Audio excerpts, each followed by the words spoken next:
Hello friends, welcome back to my channel. आज हम topic जो स्टार्ट करने वाले हैं वो है वायरसेस। हम वायरसेस के बारे में पढ़ेंगे इस चैप्टर में। और वी नो कि ये जो है ये पीजीटी, टीजीटी और बाकी भी जो कॉम्पिटिटिव एग्जाम्स हैं या फिर नीट, इन सब के लिए इम्पोर्टेंट है। ठीक है, तो चलिए स्टार्ट करते हैं वायरसेस। तो सबसे पहले हिस्ट्री इसकी देखते हैं, क्योंकि हर चीज़ की एक हिस्ट्री तो होती ही है, पीछा कभी नहीं छोड़ती हमारा, भले फिर वो कोई भी सब्जेक्ट ले लो आप। ठीक है, तो इसकी भी एक अच्छी सी हिस्ट्री है। वायरस की अगर हम बात करें, जो फादर ऑफ वायरोलॉजी हैं वो बोला जाता है M.W. बेचरिंग को। ठीक है, नेम इंपॉर्टेंट है। हालांकि जो डिस्कवर किया था सबसे पहला वायरस वो दिमित्री इमानोवस्की ने किया था, बेचरिंग ने नहीं। ठीक है, पर फादर ऑफ वायरोलॉजी M.W. बेचरिंग को बोला जाता है। ठीक, अब देखो दिमित्री ने या इवानोवस्की ने सबसे पहले कैसे इसको खोजा, उसके पीछे एक पूरी हिस्ट्री है। इन्होंने क्या किया था, इन्होंने तंबाकू का जो लीफ होता है, टोबैको लीफ होता है, उस पर डिसीज थी, टोबैको मोजेक वायरस। ठीक है, टोबैको मोजेक वायरस डिसीज थी, या टोबैको मोजेक डिसीज भी बोलते हैं, जो कि थी टोबैको मोजेक वायरस की वजह से। तो ना उस पत्ते को क्या किया, उसको मैश किया, उसका एक लिक्विड बनाया और उसको छाना एक फिल्टर से, जिसको हम बोलते हैं पोर्सिलीन फिल्टर। एक पेपर होता है ये, पोर्सिलीन पेपर नहीं, एक पूरा फिल्टर की तरह बॉटल होती है। आप, मैंने शॉर्ट्स भी बना के डाला है पोर्सिलीन फिल्टर पे, अगर चाहें तो आप उस वीडियो को जाके देख सकते हैं, शॉर्ट्स में पोर्सिलीन फिल्टर है। तो एक पूरा डिवाइस रहता है पोर्सिलीन फिल्टर, जिसमें कि आप अगर वो डालोगे, पानी डालोगे जिसमें बैक्टीरियाज होंगे, तो वो क्या करेगा, वो बैक्टीरियाज को छान देता है। मतलब वो इतना थिन होता है, इतना महीन होता है कि उसको बैक्टीरिया क्रॉस नहीं कर पाते। तो क्वेश्चन ये है कि इसका वायरस की डिस्कवरी से क्या लेना देना। ये तो बैक्टीरिया को छानने के लिए बनाया गया था, लेना देना है। देखिए कैसे। तो पहले तो नहीं पता था ना कि ये जो डिसीज हो रही है टोबैको लीफ में, वो बैक्टीरिया की वजह से ना होकर वायरस की वजह से हो रही है, क्योंकि पहले तो हमें पता ही नहीं था वायरस क्या होता है, जब तक इन्होंने उसको आइसोलेट नहीं किया था, उसको निकाला नहीं था। तो इन्होंने जब उस फिल्टर पेपर से उसको छाना, जो उन्होंने फ्लूइड बनाया था उस पत्ते से जिसमें कि वो डिसीज थी, और छान कर जब वो फ्लूइड उन्होंने अच्छे पत्तों पे लगाया, तो देखा कि उस पर फिर से डिसीज हो गई। इसका मतलब कुछ तो ऐसा था जो बैक्टीरिया से भी छोटा था और उस पोर्सिलीन फिल्टर को क्रॉस करके जा रहा था। तो उन्हें पता चला कि भाई इस यूनिवर्स में, इस अर्थ पे बैक्टीरिया से भी छोटे पैथोजेंस हैं, ठीक है, जो डिसीज कॉज करते हैं। सो ऐसे इस तरह से उस पोर्सिलीन फिल्टर ने हमें आसान कर दिया बैक्टीरिया और वायरसेस को छानना। ठीक है, बैक्टीरिया तो उसी में फंस गए थे, लेकिन वायरस छन के बाहर आ गए थे, क्योंकि वायरस का साइज तो बैक्टीरिया से भी छोटा होता है। ठीक है, थोड़ा सा पोर्सिलीन फिल्टर के बारे में जान लेते हैं कैसे बना। तो ये लुईस पास्चर की लैब में एक साइंटिस्ट थे जिनका नाम था चार्ल्स चैम्बरलैन। तो इन्होंने डिस्कवर किया था, लैब थी लुईस पास्चर की, पर डिस्कवर किसने किया था, चार्ल्स चैम्बरलैन ने। ठीक है, इन्होंने उस फिल्टर को बनाया जिससे कि बैक्टीरिया को छाना जा सकता था, पर उससे वायरस क्रॉस कर सकते थे। ठीक है, पोर्सिलीन फिल्टर। अब हम बात करते हैं, कुछ डेफिनेशंस दी या फिर नेम्स दिए गए। तो यहाँ पे वो जो फ्लूइड बनाया गया था, जिसको कि इवानोवस्की ने छाना था, उस फ्लूइड को नाम दिया गया disease causing fluid without bacteria. ठीक है, क्योंकि बैक्टीरिया तो था नहीं, अभी हमने पढ़ा। तो बैक्टीरिया तो था नहीं, तो बिना बैक्टीरिया का जो रोग उत्पन्न कर रहा था, जो डिसीज कॉज कर रहा था, उसे ये नाम दिया। अब ये नाम दिया किसने था, लुईस पास्चर और बेचरिंग ने। उनकी लैंग्वेज से कॉन्टेजियम वेवम फ्लूइडम नाम दिया गया था। ठीक है, ये तो हम इंग्लिश या हिंदी में नेम लिखा है, लेकिन जो उन्होंने अपनी लैंग्वेज में दिया था वो था contagium vivum fluidum, means disease causing fluid without bacteria. ठीक है, अब हम बात करते हैं कुछ डिसीजेस के बारे में और कुछ साइंटिस्ट के बारे में जिन्होंने वायरल डिसीजेस को डिस्कवर किया। ये इंपॉर्टेंट है, मैचिंग्स में ये पूछी जा सकती है आपसे। लेफ्लर एंड फ्रॉश ने foot and mouth disease in animals को डिस्कवर किया, जो कि वायरल डिसीज थी। वॉल्टर रीड ने येलो फीवर को डिस्कवर किया, वो भी वायरल डिसीज थी। लैंडस्टीनर और पोपर ने पोलियो वायरस को डिस्कवर किया, मींस पोलियो डिसीज को डिस्कस किया। पेटन रोस ने कैंसर इन हैंड्स, जिसको सार्कोमा भी बोलते हैं, उसको डिस्कवर किया। स्टुअर्ट डी हैरले ने बैक्टीरियोफेज वायरस को डिस्कवर किया था। अब बैक्टीरियोफेज एक वायरस है जो कि बैक्टीरिया को लिसिस करता है, मतलब बैक्टीरिया को ब्रेक डाउन करता है, उसको खत्म करता है। अच्छा, एक और इंटरेस्टिंग फैक्टर है, आप लोग जानते हैं ना कि जो हमारा होली वाटर है, मीन्स जो गंगा का पानी है, उसमें कभी बैक्टीरिया नहीं लगते, मतलब कभी पानी खराब नहीं होता है, सड़ता नहीं है। उसका रीजन यही है, क्योंकि उस पानी में बैक्टीरियोफेज वायरस पाया जाता है। जो कि बैक्टीरिया को ग्रो ही नहीं होने देता। इसीलिए वो एक ये साइंटिफिक रीजन है कि इसीलिए वो इतना प्योर रहता है। बाकी और भी बहुत सारे रीजंस हैं, वो पहाड़ों से होकर आता है तो उसमें बहुत सारे मिनरल्स होते हैं, आयंस होते हैं, जिसको प्योर रखते हैं। But this one is the important reason behind कि बैक्टीरिया ग्रोथ नहीं होती है कभी भी उस वाटर में, क्योंकि उसमें बैक्टीरियोफेज वायरस होता है। ठीक है, उसके बाद हम बात करते हैं एडवर्ड जेनर की। तो ये जो एडवर्ड जेनर थे, इन्होंने फर्स्ट वैक्सीन बनाई थी वायरसेस के खिलाफ, उसको किल करने के लिए। बहुत इंपॉर्टेंट चीज है। और जो बनाई थी वो कौन सी डिसीज के लिए थी? स्मॉल पॉक्स डिसीज के लिए थी। ठीक है, ये जो डिसीज थी पहले महामारी की फॉर्म में थी, मीन्स पैंडेमिक था। जैसे आप लोग जानते हैं, हमने कोरोना पैंडेमिक को फेस किया है, तो क्या हालत हुई है कोरोना में सब जानते हैं। तो सेम इसी तरह से पहले स्मॉल पॉक्स हुआ करता था, महामारी थी, लाखों लोगों की डेथ हो जाती थी। तो उसके लिए जो उसके खिलाफ वैक्सीन बनाई गई, सबसे पहले वो बनाई थी एडवर्ड जेनर ने। लुइस पास्चर ने जो वैक्सीन बनाई थी वो रेबीज या हाइड्रोफोबिया के लिए बनाई थी। हमें मालूम है रेबीज कैसे होता है, जनरली लोग जानते हैं कि डॉग्स के काटने से रेबीज होता है। ठीक है, लेकिन जरूरी नहीं है डॉग, बहुत सारे एनिमल्स होते हैं इनमें रेबीज वायरसेस होते हैं, मंकी के काटने से भी हो जाता है। अब इसे हाइड्रोफोबिया क्यों कहते हैं? क्योंकि जिसको रेबीज इम्पैक्टेड होता है उसे पानी से डर लगता है, इसलिए इसको हाइड्रोफोबिया बोलते हैं। तो इस वैक्सीन का जो डिस्कवरी था वो लुइस पास्चर ने किया था। अब हम बात करते हैं WM स्टैनली की। तो इन्होंने क्या किया, इन्होंने क्रिस्टलाइजेशन किया, ठीक है, वायरस का। देखो, अलग तो इवानोवस्की ने कर दिया था वायरस को पोर्सिलिन फिल्टर का यूज करके, लेकिन क्रिस्टलाइजेशन जो किया था WM स्टैनली ने किया था। बहुत इंपॉर्टेंट चीजें हैं, छोटी छोटी चीजें हैं जिसमें हम कंफ्यूज हो जाते हैं। सो मैंने यहाँ पे हर एक पॉइंट को बहुत स्पेसिफाई करके लिखा है। और एक और चीज कि अगर आपको ये नोट्स चाहिए तो आप मुझे मैसेज कर सकते हो। जो मेरा फोन नंबर है, जो मेरा व्हाट्सअप नंबर है, वो मैं आपको डिस्क्रिप्शन में दे दूंगी। ठीक है, डिस्क्रिप्शन में आप देख लीजिएगा, आपको मेरा व्हाट्सअप नंबर मिल जाएगा, जिससे कि आप ये नोट्स मुझसे ले सकते हो। चलिए देखिए, सो WM स्टैनली की बात करें तो इन्होंने टोबैको मोज़ेक वायरस को क्रिस्टलाइजेशन किया था। ठीक है, और जब क्रिस्टलाइजेशन किया तब हमें पता चला कि भाई ये बॉडी के बाहर नॉन लिविंग की तरह बिहेव करता है। ये लिविंग नहीं है, डिसीज तो कॉज कर रहा है, पर ये बॉडी के बाहर नॉन लिविंग की तरह बिहेव करता है। ठीक है, तो this is very important point regarding viruses, जिसकी वजह से आज तक हमने इसको लिविंग में रखा नहीं है।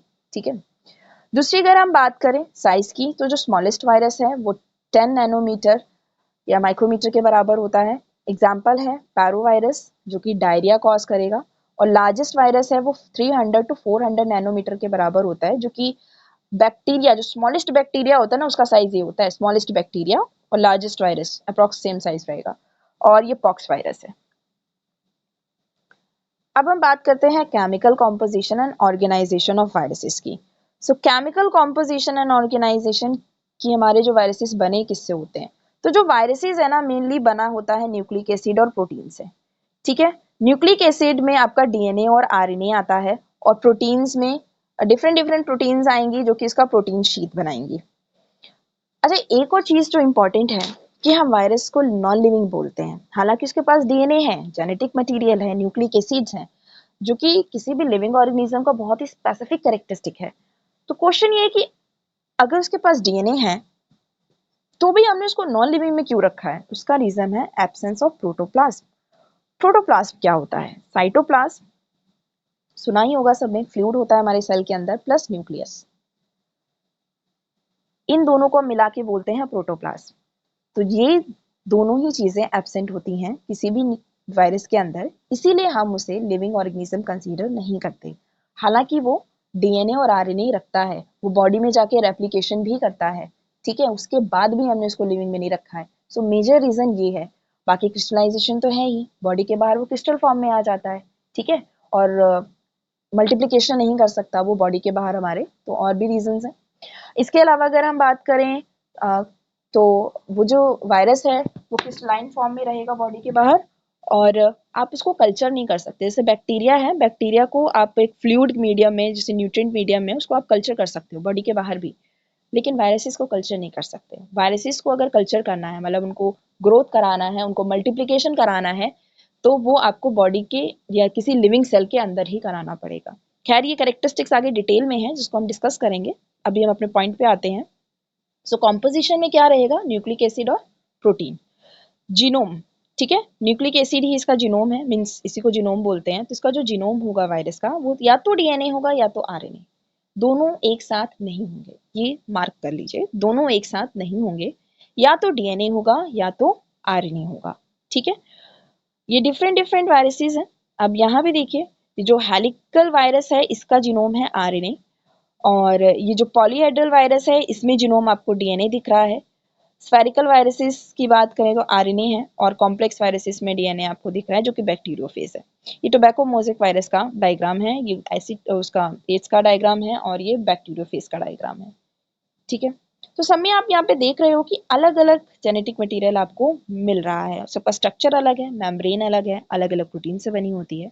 डिस्कस करेंगे हम इसको डिटेल में। तो अगर हम इसकी कॉम्पोजिशन की बात करें अब, तो ये रहा डिटेल डायग्राम। यहाँ पे आपको ये वायरल जीनोम मिल रहा है, मतलब या तो डीएनए या फिर आरएनए। इसके साथ साथ कुछ एंजाइम्स भी प्रेजेंट होते हैं, जिनमें रिवर्स ट्रांसक्रिप्टेज सबसे इंपॉर्टेंट होता है इनके लिए। उसके अलावा इसके ऊपर आपको एक कवरिंग मिलेगी प्रोटीन की, जिसको हम बोलते हैं कैप्सिड, ठीक है। कैप्सिड के ऊपर एक और कवरिंग होती है जिसको बोलते हैं एनवेलप।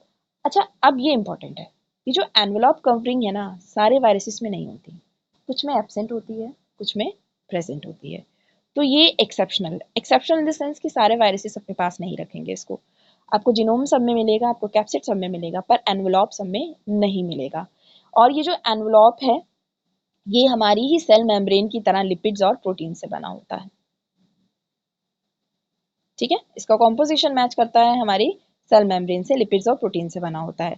कैप्सिड आपका सिर्फ और सिर्फ प्रोटीन से बना होता है, ठीक है। डिफरेंट डिफरेंट प्रोटीन्स रहेंगी, तो थोड़ा सा डिटेल में आप यहाँ पे देखते हैं। तो कैप्सिड रिपीटेटेड प्रोटीन सब यूनिट से बना होता है। सब यूनिट्स का मतलब है कि छोटे छोटे यूनिट्स बन जाते हैं, छोटे छोटे ब्लॉक्स बन जाते हैं। अब वो एक सिंगल ब्लॉक भी हो सकता है और अलग अलग भी हो सकते हैं। जैसे कि हम हेलिकल वायरस की बात करें, हेलिकल वायरस ये वाला जो कि स्पेलिकल फॉर्म में है, ठीक है, this one is a helical virus. और ये पॉलीहेड्रल वायरस है। यहाँ पे देखिए एक ये सब यूनिट है, फिर एक ये सब यूनिट है, फिर एक ये सब यूनिट है, मतलब अलग अलग, जैसे फुटबॉल के टुकड़े होते हैं, फुटबॉल में इस तरह से रहता है ब्लॉक्स, ये सब यूनिट्स हैं उसी तरह से। और अगर आप इस वाले को देखो तो ये वाला स्फेरिकल है पूरा, ठीक है, इसमें आप हिस्से नहीं लगा सकते, बिल्कुल जैसे बॉल होती है, ठीक प्लेन रहती है बिल्कुल, आप ये नहीं कह सकते कि इसका एक ये टुकड़ा है एक ये टुकड़ा है, तो ये हो गया स्फेरिकल, ओके। और ये हेलिकल है, हेलिकल में भी सब यूनिट्स आपको दिख रहे हैं। तो अब यहाँ पे देखिए, आपने डायग्राम देख लिया तो आप आसानी से समझोगे। अब तो हेलिकल वायरस है, उसके जो सब यूनिट होता है, सिंगल सब यूनिट, उसको हम बोलते हैं प्रोटोमर्स, ठीक है। अभी जो हमने ऊपर देखा हेलिकल, एड्स का भी वैसा ही रहेगा, हेलिकल सब वायरस का रहेगा प्रोटोमर्स। उसके बाद हम बात करेंगे पॉलीहेड्रल वायरस, वही जिसमें एक से ज्यादा सब यूनिट्स बेसिकली आप देख सकते हो। पॉलीहेड्रल में रहेंगे कैप्सोमर्स, बोलेंगे हम उसको। हेलिकल वायरस के जो सब यूनिट्स हैं उन्हें प्रोटोमर्स, और पॉलीहेड्रल के कैप्सोमर्स। प्रोटोमर्स एक ही प्रकार की प्रोटीन से बना होता है, ठीक है, सिंगल टाइप ऑफ प्रोटीन से, और कैप्सोमर एक ही प्रकार या कई प्रकार की अनेक सब यूनिट से बना होता है, ये डिफरेंस है। प्रोटोमर जैसे मैंने अभी बताया कि जो बॉल की तरह है, और दूसरी बात सिंगल सब यूनिट और एक ही टाइप की प्रोटीन, ऐसा नहीं है अलग अलग टाइप की प्रोटीन है, सेम टाइप की प्रोटीन यूज की जाएगी। पर कैप्सोमियर में क्या होगा, सब यूनिट भी एक से ज्यादा होंगे, और हो सकता है कि जो टाइप ऑफ प्रोटीन हो वो भी एक से ज्यादा हो, ठीक है। तो ये इंपॉर्टेंट रहेगा, तो ये इंपॉर्टेंट पॉइंट है, आपको पता होना चाहिए। इसके बाद हम बात करते हैं वायरल एनवेलप की। तो मैंने अभी आपको बताया कि जो वायरल एनवेलप है, जरूरी नहीं है कि सारे वायरसेस के सराउंडिंग में आपको मिल जाए, कुछ में होगा और कुछ में एब्सेंट होगा। और इसकी कॉम्पोजिशन की बात करें तो मैंने अभी बताया था सेल मेम्ब्रेन की तरह फॉस्फोलिपिड से बने होंगे, सॉरी मैंने प्रोटीन और लिपिड्स बोला था, वो फॉस्फेट और लिपिड्स है, ठीक है। सो फॉस्फोलिपिड्स की बाइलेयर से बने होंगे, जिस तरह से हमारी प्लाज्मा मेम्ब्रेन बनी होती है। और जो इसकी आउटर लेयर रहेगी, ठीक है, आउटर लेयर पे ग्लाइकोप्रोटीन के स्पाइक्स होते हैं। अब ये देखो स्पाइक्स क्या होते हैं, ये रहे, ठीक है, ये ग्लाइकोप्रोटीन के स्पाइक्स होते हैं, मीन्स ग्लाइकोजन प्लस प्रोटीन से बने होते हैं। अब इनका काम क्या होता है, तो ये जो है ना, ये जो सेल होता है, होस्ट सेल होता है, उससे चिपकने में हेल्पफुल होते हैं। मतलब जैसे किसी के बॉडी में वायरस गया तो उसमें जैसे आरबीसीज हैं, डब्ल्यूबीसीज है, तो उनकी उनकी जो सरफेस है ना, उससे चिपकने में हेल्प करते हैं ये, ठीक है। एक काम इसका इंपॉर्टेंट है इसमें कि जो हैं वो चिपकने में हेल्प करेंगे, और इन्हें हम पैप्लोमर्स भी कहते हैं। स्पाइक्स तो बोलते ही हैं इन ग्लाइकोप्रोटीन्स को, पर उनका जो स्पेसिफिक नेम है वो है पैप्लोमर्स। इस एनवेलप को लाइपोप्रोटीन एनवेलप और मेम्ब्रेन भी कहते हैं, ये इसका सेकेंड नेम है। अब यहाँ पे देखिए स्पाइक्स का काम, तो जो स्पाइक्स होते हैं वो वायरसेस को आरबीसी से चिपकने में हेल्प करते हैं, स्टिक होने में हेल्प करते हैं। और चिपकने वाली जो प्रोटीन होती है इसको हीमोग्लूटिनिन्स बोलते हैं। बहुत इंपॉर्टेंट चीज है ये कि कौन सी प्रोटीन का हेल्प किया जाएगा या किस प्रोटीन की हेल्प से चिपकेगा जाके, तो दैट इज हीमोग्लूटिनिन प्रोटीन होती है स्पाइक्स में, जो कि इसको आरबीसी से चिपकने में हेल्प करती है। अब देखिए जो हेम है वो हमारी आरबीसी में भी मिलता है, ठीक है, उसी से रिलेट करके यहाँ पे नाम दिया गया है, क्योंकि भाई आरबीसी किससे बनी होती है, हीमोग्लोबिन से, तो उसी से चिपकेगा जाके, इसलिए इसको हीमोग्लूटिनिन्स बोला गया है, नेम रिलेट किया गया है। उसके बाद इसमें स्पाइक्स में कौन सा एंजाइम होगा which is very important, neuraminidase enzyme present होता है, ठीक है, जो म्यूकस लेयर को ब्रेक करके एपिथेलियम लेयर तक पहुंचने में हेल्प करता है। अब ये म्यूकस लेयर क्या होती है, देखो हमारी जितनी भी जैसे कि फूड कैनाल है हमारी, ठीक है, एलिमेंट्री कैनाल है, तो उसमें एक लेयर है जिसको हम म्यूकस लेयर बोलते हैं। और जितने भी हमारे होलो ऑर्गन्स है ना, सबके ऊपर एक म्यूकस मेम्ब्रेन होती है। आप अपना माउथ खोलोगे, अपनी बकल कैविटी, तो आपको लगेगा माउथ गीला गीला रहता है, तो वो भी एक म्यूकस मेम्ब्रेन हमेशा रहती है हमारे माउथ के सराउंडिंग में। अब ये जो माउथ के सराउंडिंग में मेम्ब्रेन है, ये क्या करेगी, ये बहुत सारे बैक्टीरियाज और एंजाइम्स को रोक के रखती है, एक प्रोटेक्टिव लेयर का काम करती है, उन्हें अंदर नहीं जाने देती, मतलब आपके टिश्यूज में नहीं घुसने देगी, आपके सेल्स में नहीं घुसने देगी। तो ये जो न्यूरोमिडेज एंजाइम है ना, ये इसी म्यूकस मेम्ब्रेन को ब्रेक करता है, और इसको ब्रेक कर कर वायरस को एपिथेलियम लेयर्स में, मींस आपकी टिश्यूज में पहुंचने में हेल्प करता है, ठीक है। तो ये एंजाइम एक तरह से हम बोल सकते हैं जो हमारे सेल्स है उसमें पेनिट्रेट करने में हेल्पफुल होता है, जिससे कि आसानी से वायरसेस हमारे सेल्स तक पहुंच जाते हैं या टिश्यूज तक पहुंच जाते हैं। उसके अलावा एक एंजाइम रहेगा जिसको हम बोलते हैं रिवर्स ट्रांसक्रिप्टेज, ठीक है, ट्रांसक्रिप्शन में हेल्पफुल होगा, जिसको हम बोलेंगे रिवर्स ट्रांसक्रिप्टेज। अब ये रिवर्स ट्रांसक्रिप्टेज क्या करता है, देखिए बहुत सारे ऐसे वायरसेस हैं जिसका जीनोम क्या होता है, आरएनए, तो बॉडी के प्रोटीन्स नहीं बना सकते ना डायरेक्ट जाके, क्या चाहिए होगा, हमें वायरल डीएनए चाहिए होगा, ये वायरल आरएनए है। अगर बॉडी की प्रोटीन्स बनानी है या बॉडी के सेल्स पे कब्जा करना है तो वायरल डीएनए बनाना बहुत जरूरी है। तो जनरली हमने सुना है ट्रांसक्रिप्शन, ट्रांसक्रिप्शन क्या होता है, ट्रांसक्रिप्शन में डीएनए से आरएनए बनता है, लेकिन यहाँ पे वर्ड यूज किया गया है रिवर्स ट्रांसक्रिप्शन। रिवर्स ट्रांसक्रिप्शन में आरएनए से डीएनए बनेगा, ठीक है, जो कि सिर्फ वायरसेस का आरएनए कर सकता है, नॉर्मल आरएनए नहीं कर सकते, आपकी बॉडी के आरएनए नहीं कर सकते। अब ये क्यों कर सकते हैं, क्योंकि इसके पास एक एंजाइम होता है जिसको हम बोलते हैं रिवर्स ट्रांसक्रिप्टेज। ये वायरल आरएनए को इतनी शक्ति दे देता है कि वो क्या बना सके, वो अपना डीएनए बना सके, वायरल डीएनए बना सके ह्यूमन सेल्स में, या फिर जो लिविंग ऑर्गेनिज्म सेल है उसके अंदर जाने के बाद, बॉडी के बाहर नहीं करे, बॉडी के बाहर ये सब नहीं करेगा, क्योंकि वो टाइम तो क्रिस्टलाइन फॉर्म में होगा। तो ये जो सब प्रोसेस होगा ना, ये लिविंग सेल के अंदर ही होगा, ये आप याद रखिएगा, ठीक है। तो ये एंजाइम एक तरह से उसको रेप्लिकेट करने में, उसकी प्रोटीन्स बनाने में बहुत हेल्पफुल होता है, जिससे कि बॉडी में जाके मल्टीप्लिकेशन करता है और बढ़ता है, ठीक है। तो ये थे कॉम्पोजिशंस। तो हमने क्या क्या पढ़ा कॉम्पोजिशन में, कॉम्पोजिशन में हमने कैप्सिड्स को पढ़ा, एनवेलप को पढ़ा, जीनोम को पढ़ा और इसके एंजाइम्स को पढ़ा। मेजर दो एंजाइम्स हमने पढ़े हैं, न्यूरोमिनिडेज एंजाइम जो कि म्यूकस लेयर को ब्रेक डाउन करेगा, वेरी इंपॉर्टेंट। उसके बाद हमने बात की थी एक प्रोटीन की, हीमोग्लूटिनिन्स प्रोटीन, जो कि इंपॉर्टेंट है, ठीक है। एक मिनट रुकिए,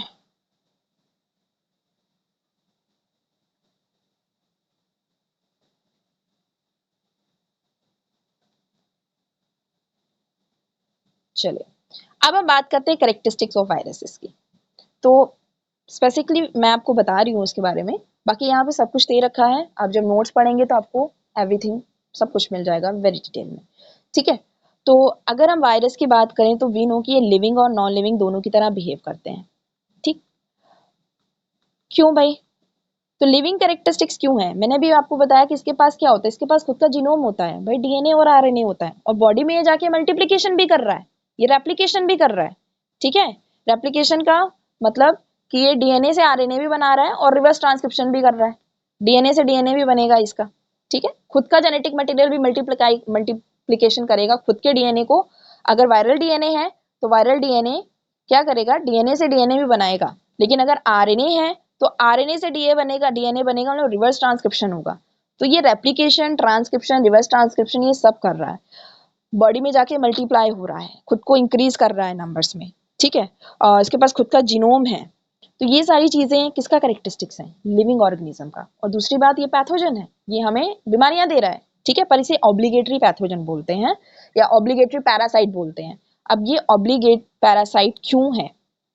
ऑब्लिगेट पैरासाइट्स वो होते हैं जो कि बॉडी के अंदर एक्टिव होते हैं और बॉडी के बाहर एक्टिवेट नहीं होते, नॉन लिविंग तरह बिहेव करेंगे, जैसे कि वायरस करता है, बॉडी के बाहर कुछ नहीं करेगा, कोई रेप्लिकेशन नहीं, ठीक है, कि कोई डिसीज का सिम्टम नहीं शो करेगा, बॉडी के बाहर है, सेल के बाहर।